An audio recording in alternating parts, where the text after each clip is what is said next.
some breaking news from the United Kingdom. COVID-19 has now hit the royal family. Britain's Prince Charles has tested positive for the coronavirus. Today, Charles recovers in Scotland.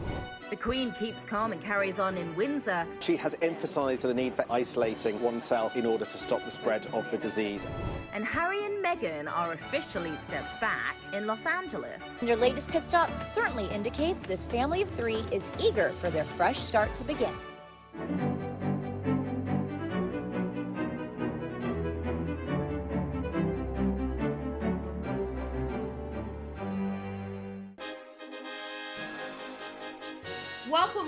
Welcome to the Royal Report, everyone. I'm your host, Sharon Carpenter, and as you can see, I'm here self-isolating in my New York apartment. Now, we've been off for 3 weeks, and there is a lot to discuss, so let's get right into it. Joining us now is People Senior Royals editor Michelle Tauber. Michelle, thank you so much for being here. How are you doing? Sharon, thank you so much. I'm doing great. I'm so happy to be back with you and back on Royal Report. Yeah, we're so glad to have you as well. The big story last Thursday, we were all surprised to learn that Harry and Meghan, and of course baby Archie, had moved to Los Angeles, and the People Royals team were the first to report it. Congrats on that. What can you tell us about breaking this story? Yeah, so we had heard rumblings as far back as a few months ago that Meghan and Harry were planning to relocate to Los Angeles, which is, of course, Meghan's hometown, and that they were, Canada was probably a stopover, so to speak. And then we were able to confirm it early last week. And then we waited until we were able to get kind of, the double confirmation that we're always looking for to make sure we're completely airtight, accurate. And we went up with the news, and then it was pretty much everywhere from there. And, of course, it's interesting because since we're all in this lockdown, they've been able to even more than normally really have a lot of privacy. Which has worked out really well for them. Yeah, it certainly has. Amazing work. More on the Sussexes later, but first let's talk about Prince Charles. He's 71 years old, and last Wednesday we learned that he had tested positive for coronavirus. After nearly a week of self-isolation in Balmoral, Scotland, Clarence House announced on Monday that Charles is out of self-isolation. We understand he's in good health, so that's great news. Are you hearing anything more from your sources? Any updates here? Yeah, so it was surprising, right, how quickly he seemed to come out of self-isolation. It felt like we learned of the news that he'd had his diagnosis, tested positive, and then he was out, it felt like really soon after. I thought the same thing, yeah. Yeah. He is following all the government guidelines. It was a 7-day government-mandated self-isolation, which he got his doctor's sign-off to come out of that. Now he remains at Burkhall in Scotland, which is part of Balmoral estate. And we know that he and Camilla were separately isolating. Now that he's come out of his own self-isolation, they are doing the sort of, restricting their movements to only necessary outings. And Charles is taking telemeetings and conducting his business remotely. So he is said to be in good health. He had a mild case, we're told, and he's resumed his work, but doing so remotely. Got it. So he's reunited with Camilla now at this point. All right. Moving on to another royal family member impacted by the virus, Princess Beatrice. We understand her wedding to Edoardo Mapelli Mozzi is still scheduled for May 29th, but the reception at Buckingham Palace has been cancelled. Are there any updates about the ceremony? Is it still happening, or might it be postponed now? Yeah, I think that it's very much up in the air. This wedding has been postponed 3 times now. Well, wow. The first 2 related to her father, Prince Andrew's scandal surrounding Jeffrey Epstein. And then this most recent time, obviously due to the pandemic. As you say, it's not officially postponed, that May 29th date. However, yes, the Queen's, the reception at Buckingham Palace, the Queen's home, has been canceled, as have all garden parties at Buckingham Palace. And what the couple are saying is that they are considering whether to postpone the ceremony itself or to do it privately with just a handful of close friends and family. It had been set to take place at St. James's Palace, and maybe that location would change. Maybe it will be postponed for a 3rd time, or maybe it will still be there, but with just very few guests. Yeah, interesting. Now, you mentioned the Queen. What are you hearing about the Queen? She's 93, of course. And on March 19th, she left Buckingham Palace for Windsor, a week ahead of her scheduled stay for the Easter holiday. Once there, she was reunited with Prince Philip, who's 98 and had previously been at Sandringham. The same day, she also released a statement, which read in part, "Many of us will need to find new ways of staying in touch with each other and making sure that loved ones are safe. I am certain we are up to that challenge." So, Michelle, how is the Queen holding up? And what do we expect her role to be during this difficult time? Yeah, the Queen is keeping calm and carrying on, as is her way. We haven't heard much from her beyond the statement that you just read. The royal family has been kind of dipping their toe into the social media waters more than usual. So there've been posts on the Queen's official account, which is the royal family account, trying to sort of reach out today. They were acknowledging charities who support the elderly population in the UK. So they're trying to kind of keep their charity work going through their social media accounts. The Queen herself, as you say, is reunited with Prince Philip, who is 98. So obviously they're a very high-risk population, both the Queen and Prince Philip, and they're maintaining, all the precautions that you would think they would be following to try and stay as safe and healthy as they possibly can. Now, the Queen's social season, which comes up in the spring, has basically been canceled entirely. When we got the news that the garden parties were canceled, we started to wonder about what does this mean for Trooping the Color, which is the Queen's, official birthday celebration, that big parade we watch every year. And then we, found out soon after that in fact, Trooping the Color parade has also been iced, essentially. So it's a disappointment to Royals fans, and it's certainly for the Queen. Okay, let's talk about William and Kate. How have they been handling the past few weeks?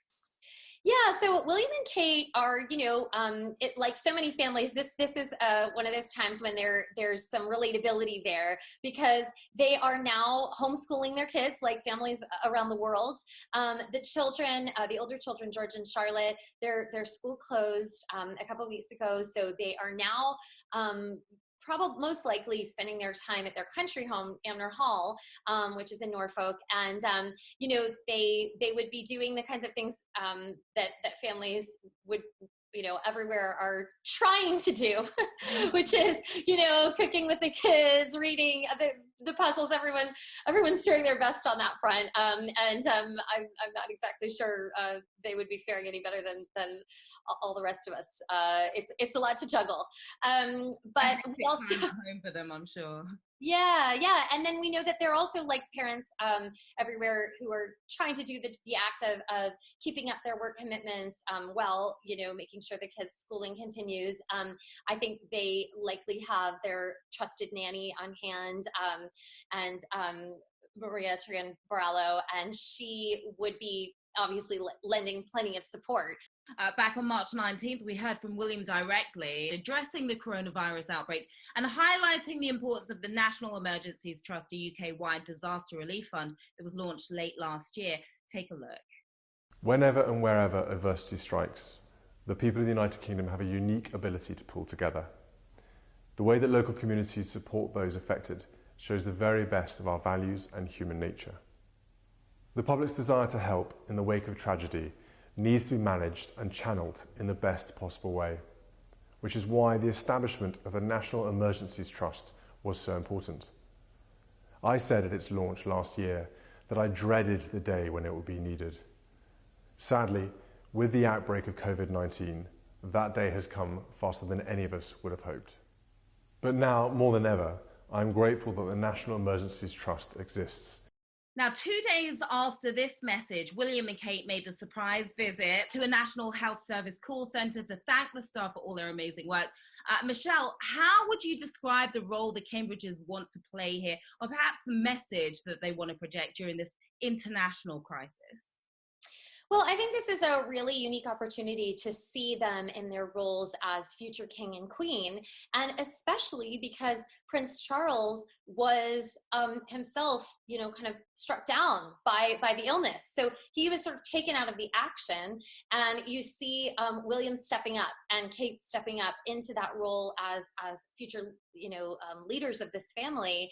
And I think, what we see is them also trying to be, again, the balance the needs of their young family with the needs of the monarchy, and they're doing a great job at it. Okay, finally, back to Harry and Meghan. Now, we're filming this on Tuesday, but it will start streaming tomorrow morning, Wednesday, April 1st, which is, of course, the first day that Harry and Meghan will no longer be considered senior members of the royal family. So first, what can you tell us about this historic day and what happens next for the past 2 months? Obviously, there's been so much speculation about their branding, security, financial independence. Do you have any updates on any of these issues? Yeah, so we got a pretty big update yesterday that on the the eve of the of the changeover. And as you say, everything takes effect April 1st. And they announced prior to that that the big headline for us was the fact that they are shutting down Sussex Royal, which had a massive following, more than 11 million followers. They built it up in quite a short amount of time. We, as Royals reporters and also Royal fans, had come to really, turn to that Instagram account, that Sussex Royal account, as a source of sort of, connection with Meghan and Harry. So it's a big deal that that's being shuttered. They did it because, as we know from the previous agreement that they reached in that famous Sandringham Summit where all the heads of the families met, they agreed that they will no longer be using any royal branding. As you say, they stepped down as senior royals. They are still royal, but kind of with an asterisk. So the royal branding is going away. It's a little confusing, I think, to people. They're retaining their titles Duke and Duchess of Sussex. So you'll see Meghan referred to as Meghan, Duchess of Sussex, Harry, Duke of Sussex. We're still going to call him Prince Harry. He is still Prince Harry. He's still 6th in line in the order of succession, with Archie behind him. But this is the part I think gets people confused. They're no longer using his and her Royal Highness title. The HRH, which I think is more familiar to people in the UK. We don't tend to refer to HRH much over here, but it's obviously significant. That's the royal part. So that's going away. They weren't stripped of it, which is an important point to make. They're not using it. Harry's military honorary titles, similarly, he retains them, but he's no longer using them. So those are some of the big changes going into effect. And then some major staffing changes were announced yesterday. Part of the briefing explained that Buckingham Palace, and in fact, any of the palace offices, are no longer handling any queries involving Meghan and Harry. And it was pretty declarative. Interesting. Now, earlier we touched on their move to LA, but what can you tell us about the timing here? You would think Vancouver Island would be a perfect place to self-isolate, right? So quiet. Why did they make the move last week? Yeah, they made the move right before things got even more locked down. So it was, we confirmed it last week. It had happened prior to that, when just as the travel bans were really taking effect, about mid-March. So, our understanding is that Harry and Meghan are looking to be, longer term, near. Obviously, Meghan's mother, Doria, is in Los Angeles. Meghan has a lot of friends there. Harry does as well. I think we're going to see that their business is going to be centered in Los Angeles, both, charity, and then obviously we know Meghan just returned to, acting with narration with her role in the Disney Nature documentary, narrating that elephant documentary. And that's obviously something that would be, taking place out of Los Angeles. There was criticism, especially in the UK press, that they had been so focused on the Commonwealth, which is that loosely, grouped nations, most of whom had formerly been part of the British Empire. Canada is included in that. They were ambassadors for that, for the Queen. And they said, that was going to continue. And we expect that to continue. However, Los Angeles is obviously not part of the Commonwealth. So, there was some blowback on that, that they left Canada, which had a role to play, and moved to, again, Meghan's hometown. I mean, we can only imagine that Meghan's comfortable there, and Harry too. We've heard from his friends that it's a place he like. They'd like to be able to have the sunshine and the beach. And in fact, in this week's People magazine, we have a source who told us, Archie, I'm sure, is already enjoying the weather out there. Who wouldn't? I'm jealous of Archie. Now, last week, as you mentioned, we also learned Meghan's first post-royal gig will be voicing a Disney documentary titled Elephant. That starts streaming on Disney Plus this Friday, April 3rd. I'll be watching. And Michelle, what are your sources telling you about why Meghan chose this particular project? And do we expect her to be doing more voiceover work in the future, do you think? Yeah, we interviewed the filmmakers on Elephant, and they were, they told us that Meghan and Harry have this history with Botswana. In Africa, they famously, one of their earliest dates was, out in the savannah. And Harry has a longtime connection to the charity Elephants Without Borders, which is why Meghan's involvement benefits that charity.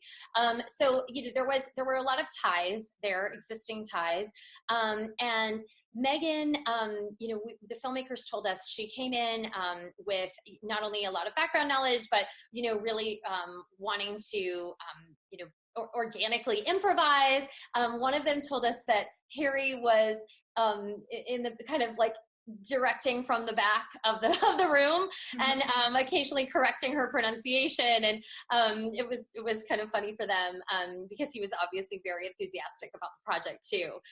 Archie was not there; he stayed home. But another of the filmmakers told us that in fact Meghan felt a kinship, so to speak, with the matriarchal society, elephant society, if I'm saying that right, and that it's very women-led, women's empowerment. I mean, not an elephant expert, but that's what I've been told, and that's part of the documentary. And she was a new mother at the time, and there was a connection there between kind of this like very mom-centered. If I'm making sense. Making sense, yeah. Yeah. So that's what they told us. It fit together really well. It seems like a perfect fit for her. Yes, exactly. It was kind of the right time for a project like that. Michelle, thank you so much for joining us today. Can't wait to do it again really soon. Thank you so much, Sharon. Okay, we have to take a quick break, but when we return, we'll be breaking down the best royal social moments from the past few weeks.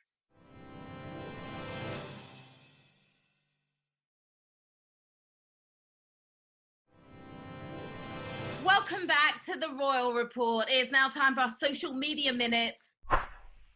Joining us now is our social media correspondent, Gillian Fleischman is here. Gillian, how are you today? Hi, Sharon. I'm good. Happy to be here. I have to warn you, this might be a little over a minute because it's been 3 weeks since our last show and there have been a bunch of great posts. All right, sounds good to me. I'll be keeping track of the time. You ready?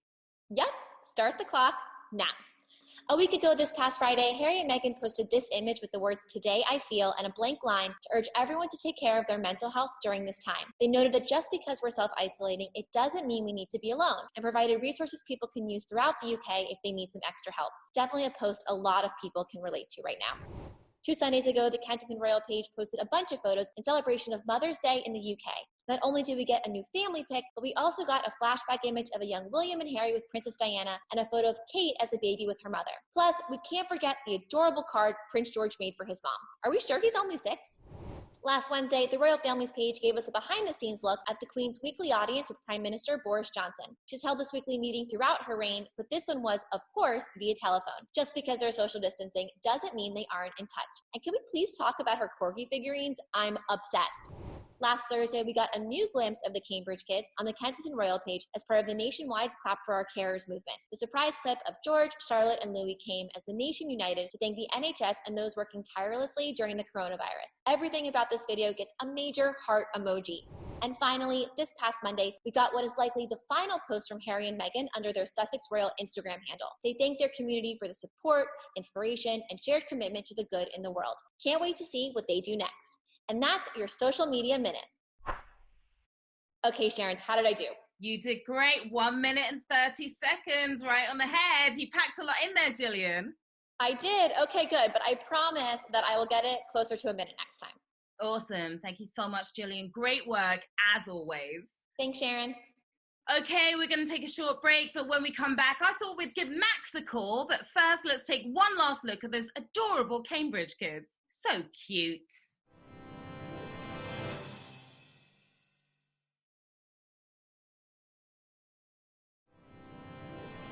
Welcome back, everyone. Now, over the past few days, we've been hearing from a lot of our viewers who want to know about Max and how he's been doing, which is why joining me now is my adorable psychic Max, aka the Count of Cuteness. Max, how are you holding up? So good to see you, looking adorable as ever. Now, earlier Max asked to try out a brand new segment, which we are calling the Max List. Today's Max List, the top 10 ways Max is enjoying his quarantine. Ready? Okay, here we go. These are the top 10 ways Max is enjoying his quarantine. Number 10, washing his paws after every walk and before every meal. Well, that's good to hear. Self-sanitizing, very important, of course. Number 9, not hoarding toilet paper, so don't look at him. Right, of course, because dogs don't need toilet paper, do they? Number 8, stepping back from his royal duties as king of the dog park. Oh, must be bittersweet for you, I'm sure. Number 7, finally getting a chance to binge watch The Wire, and oh my God, is it good? Of course it is. Number 6, following Gary Janetti on the gram because Prince George says the darndest things. He really does, doesn't he? Number 5, jazzercise. Why not? Am I right? Number 4, Marie Kondoing his chew toys. Turns out they all give him joy. Who knew? All right, number 3, making sure your leash is at least 6 feet long. Got to keep that social distance going. Number 2, being a good boy. Duh, I could have guessed that. And the number 1 way Max is enjoying his quarantine. 3 words. Quarantinis, quarantinis, quarantinis. Cheers, Max. Great to see you, as always. And I'm sure we'll be checking in with you again really, really soon.